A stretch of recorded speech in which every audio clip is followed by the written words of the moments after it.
सुंदर वन में एक बहुत ही सुंदर झोपड़ी घर के अंदर रानो बंदरिया अपनी छोटी सी मासूम बेटी मुनिया के साथ रहती थी। जंगल के एक शांत कोने में झोपड़ी के पास ही मुनिया की दोस्ती एक बहुत ही अनोखे, रंग बिरंगे और चमकदार फूल से हो गई थी। वह कोई साधारण फूल नहीं था, बल्कि एक जादुई फूल था। अरे वाह मेरी प्यारी दोस्त, देखो आज मैं तुम्हारे लिए कितनी अच्छी बात लेकर आई हूँ। आज मम्मा ने मुझे पेड़ों पर कूदना और छलांग लगाना सिखाया। जैसे ही मुनिया खुश होकर हंसती है, वो जादुई फूल एकदम से खिल उठता है और उसमें से सुनहरी रोशनी चमकने लगती है। फूल हवा में झूम कर मानो मुनिया को गले लगा लेता है। तुम कितने अच्छे हो दोस्त, जब मैं खुश होती हूँ तो तुम भी सोने की तरह चमकने लगते हो। मैं वादा करती हूँ मैं तुम्हें कभी अकेला नहीं छोड़ूंगी। उसी समय पेड़ के नीचे झाड़ियों के पीछे दुष्ट लोम्बा लोमड़ और उसकी चालाक पत्नी लोमी लोमड़ी बैठे हुए थे।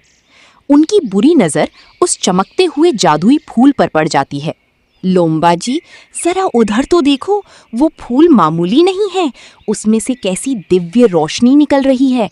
अगर हम इस जादुई फूल को पकड़कर राजा शेर सिंह को बेच दें तो सोचो हमें कितने सारे सोने के सिक्के मिलेंगे। लोमी, तुमने बिल्कुल सही कहा। इस फूल को बेचकर हम रातों रात इस जंगल के सबसे अमीर लोमड़ बन जाएंगे। लेकिन वो बंदरिया की बच्ची मुनिया हर वक्त उस फूल के पास ही बैठी रहती है। हमें किसी ऐसे मौके का इंतजार करना होगा जब रानो बंदरिया और उसकी बेटी घर पर ना हो। कुछ दिन बीत जाते हैं। जंगल में धीरे धीरे सूखा पड़ने लगता है और रानो बंदरिया के इलाके का सारा फल और दाना पानी खत्म हो जाता है। दोपहर का समय था। मुनिया बेटी, हमारे आसपास खाने को कुछ भी नहीं बचा है। मुझे भोजन की तलाश में बहुत दूर घने जंगल में जाना पड़ेगा। तुम मेरी बात ध्यान से सुनो।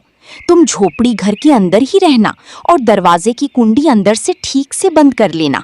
बाहर बहुत खतरा है। ठीक है मम्मा, आप बिल्कुल चिंता मत करो। मैं घर के अंदर ही रहूंगी और अपने दोस्त फूल को खिड़की से देखती रहूंगी। आप जल्दी वापस आ जाना। रानो बंदरिया भारी मन से अपनी बेटी को देखती है और पेड़ों के रास्ते चली जाती है। झाड़ियों के पीछे छिपे लोम्बा और लोमी ये सब देख रहे थे। देखो लोमी, रानो बंदरिया चली गई। अब रास्ता बिल्कुल साफ है।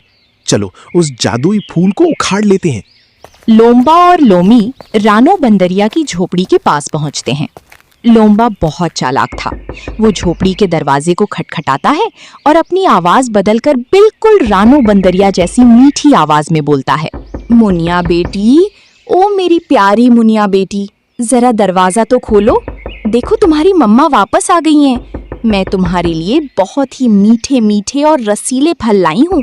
जल्दी खोलो बेटी। मासूम मुनिया को लगता है कि उसकी मम्मा सच में आ गई हैं। वो बिना सोचे समझे झोपड़ी के दरवाजे की कुंडी खोल देती है। जैसे ही दरवाजा खुलता है, सामने लोम्बा और लोमी को देखकर वो बुरी तरह डर जाती है। आप दोनों? मम्मा कहाँ हैं? आप मेरे घर में क्यों घुस रहे हैं? पीछे हटिए। तेरी मम्मा तो बहुत दूर गई है। अब इस घर में जो कुछ भी है वो सब हमारा है। मुनिया अपनी जान बचाने के लिए झोपड़ी से बाहर भागती है। उसे कुछ समझ नहीं आता और वो सीधे दौड़कर मैदान के कोने में लगे अपने इकलौते दोस्त जादुई फूल के पीछे जाकर छुप जाती है। बचाओ, मुझे बचाओ दोस्त, ये दुष्ट लोमड़ियां मेरा घर तोड़ रही हैं और मुझे मारना चाहती हैं। अपनी सहेली मुनिया को रोता हुआ देखकर वो जादुई फूल अचानक उदास हो जाता है। उसकी पंखुड़ियां झुक जाती हैं।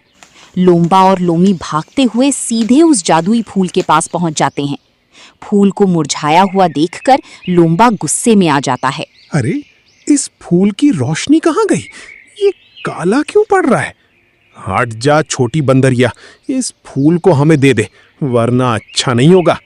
नहीं, मैं अपने दोस्त को कभी नहीं ले जाने दूंगी। ये मेरा सबसे अच्छा दोस्त है। तुम बहुत बुरे हो लोम्बा लोमड़, चले जाओ यहाँ से। लोम्बा जी, देखते क्या हो? इस बंदरिया की बच्ची को सबक सिखाओ, तभी ये इस कीमती फूल को छोड़ेगी। लालच में अंधा होकर लोम्बा लोमड़ अपने भारी पंजों से मासूम मुनिया को जोर का धक्का मारता है। मुनिया दूर जाकर एक नुकीली और कंटीली झाड़ी पर गिर पड़ती है। कांटे उसके कोमल शरीर में चुभ जाते हैं। मम्मा बचाओ, बहुत दर्द हो रहा है। मुनिया लहूलुहान होकर जमीन पर गिर जाती है। अपनी मासूम दोस्त को दर्द से तड़पता देख उस बेजुबान जादुई फूल को गहरा सदमा लगता है। अचानक फूल के बीच से आंसू की एक चमकीली बूंद टपकती है, जो जमीन पर गिरते ही एक बड़े जादुई मोती में बदल जाती है। देखा हमसे टकराने का अंजाम। अब ये जादुई फूल हमारा है। मुनिया, मेरी प्यारी दोस्त, हिम्मत मत हारना, मैं तुम्हें कुछ नहीं होने दूंगा। तब उस जादुई मोती से अचानक बिजली की कड़कड़ाहट जैसी आवाज आती है और उसमें से एक बहुत ही तेज, दिव्य और जादुई रोशनी निकलती है। वो रोशनी इतनी शक्तिशाली होती है कि पूरा जंगल जगमगा उठता है और जमीन कांपने लगती है। अरे बाप रे, लोम्बा जी, ये क्या हो रहा है?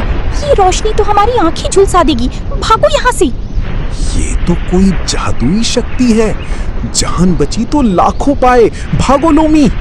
लोम्बा और लोमी अपनी जान बचाकर उल्टे पैर जंगल की तरफ भाग जाते हैं। मैदान में अब सिर्फ लहूलुहान मुनिया और वो चमकता हुआ जादुई मोती बचे थे।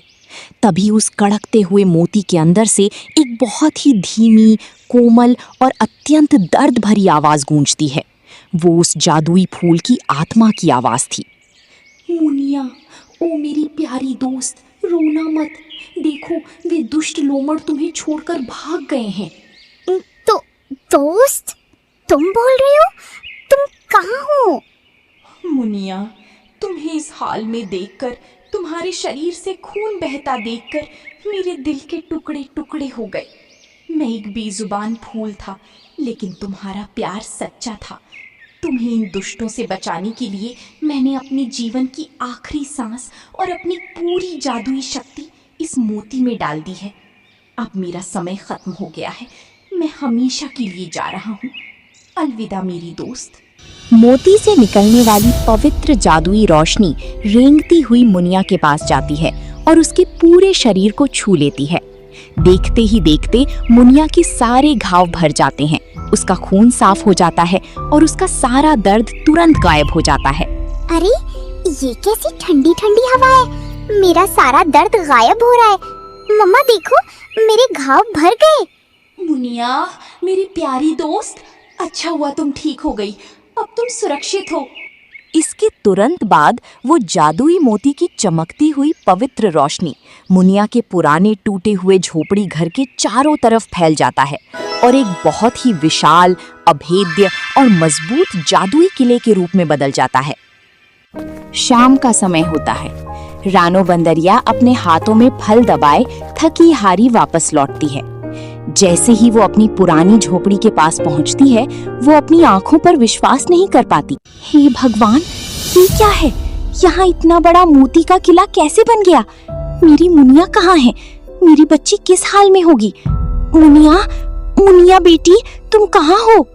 रानो बंदरिया घबराकर किले के मुख्य दरवाजे की तरफ दौड़ती है, लेकिन वहाँ का नजारा देखकर उसका कलेजा बैठ जाता है और उसकी आंखों से आंसू छलक आते हैं।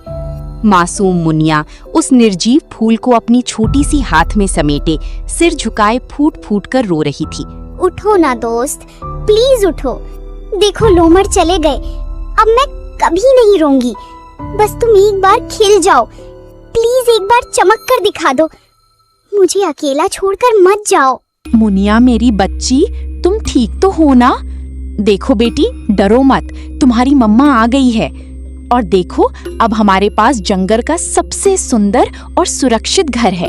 अब हमें कोई भी दुष्ट लोमड़ी कभी नुकसान नहीं पहुंचा पाएगी। हम यहाँ हमेशा सुरक्षित रहेंगे बेटी। नहीं मम्मा, मुझे ये आलीशान जादुई घर नहीं चाहिए। मुझे ये बड़ा किला भी नहीं चाहिए मम्मा। ये तुम क्या कह रही हो बेटी? देखो, इस घर में अब तुम्हें कभी कोई दुख नहीं मिलेगा। तुम्हारा दोस्त यही तो चाहता था। पर मम्मा, मुझे तो बस मेरा वो छोटा सा प्यारा दोस्त वापस ला दो, जो मेरे हंसने पर हंसता था और मेरे रोने पर मुरझा जाता था। मम्मा, उसने मेरी जान बचाने के लिए अपने जीवन की आखिरी सांस दे दी, अपने अपनी जान दे दी मम्मा। मुझे मेरा दोस्त चाहिए। चुप हो जाओ मेरी बच्ची, शांत हो जाओ। जो दुनिया से चला जाता है वो वापस नहीं आता। अपनी बेटी के मुंह से एक बेजुबान फूल के इस महान बलिदान की बात सुनकर रानू बंदरिया का कलेजा मुंह को आ जाता है। उसकी आंखों से भी आंसुओं की धारा बहने लगती है। वो कुछ कह नहीं पाती और अपनी रोती हुई मासूम बेटी को कसकर अपने सीने से लगा लेती है। दोस्तों, सच्ची दोस्ती कभी भी रंग, रूप, जात या इंसान और जानवर होने की मोहताज नहीं होती। एक सच्चा दोस्त वही होता है जो निस्वार्थ भाव से प्यार करता है और मुसीबत के समय अपने मित्र की रक्षा के लिए अपनी आखिरी सांस तक दांव पर लगा देता है। ऐसे पवित्र और निस्वार्थ प्यार का दुनिया में कोई मोल नहीं होता।